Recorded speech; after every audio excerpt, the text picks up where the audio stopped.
Ayun, konti na lang makakapag sigang-sigang na tayo. Ayan, konting-konti na lang makaka-harvest na tayo ng kangkong. Ito pa, ito pa, ayan, ito pa. Oh, yan, diligan mo natin, dilig tayo.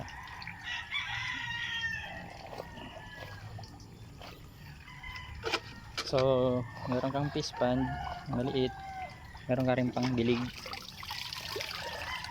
Diligan natin,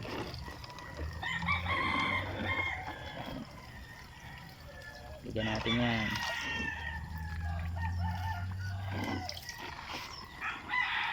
Ating kangkong, diligan natin yan. Kinchay, sambong, ito sambong, diligan natin yan. Kahit yan. May mga bakanteng slot pa dyan. Ang ilalagay ko ay spring onion, sibuyas, para naman meron tayong pang sahog-sahog na talbos sibuyas.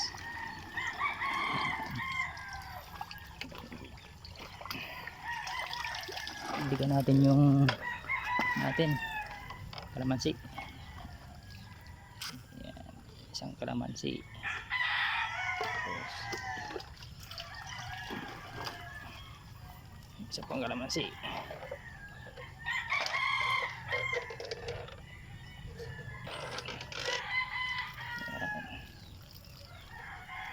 Tapos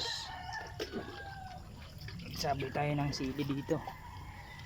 Yan, sili. Bigyan natin ng konti lang. May mga sili dyan. Sili. Tanggalin natin lang daw. Yan, yan, meron ng sili. Alright. Tapos yan,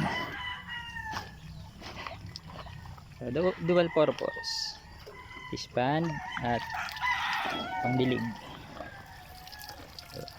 Yan, diba, pandilig. Ayun, diligan na rin natin itong water lily. Diligan na rin natin yung water lily, baka matuyuan. Ayan, okay na. Tapos na tayo magdilig. Pasok na tayo sa bahay at maghahatid pa tayo ng chikiting. Okay na, di na yung matutuyo. Okay, bye, peace out.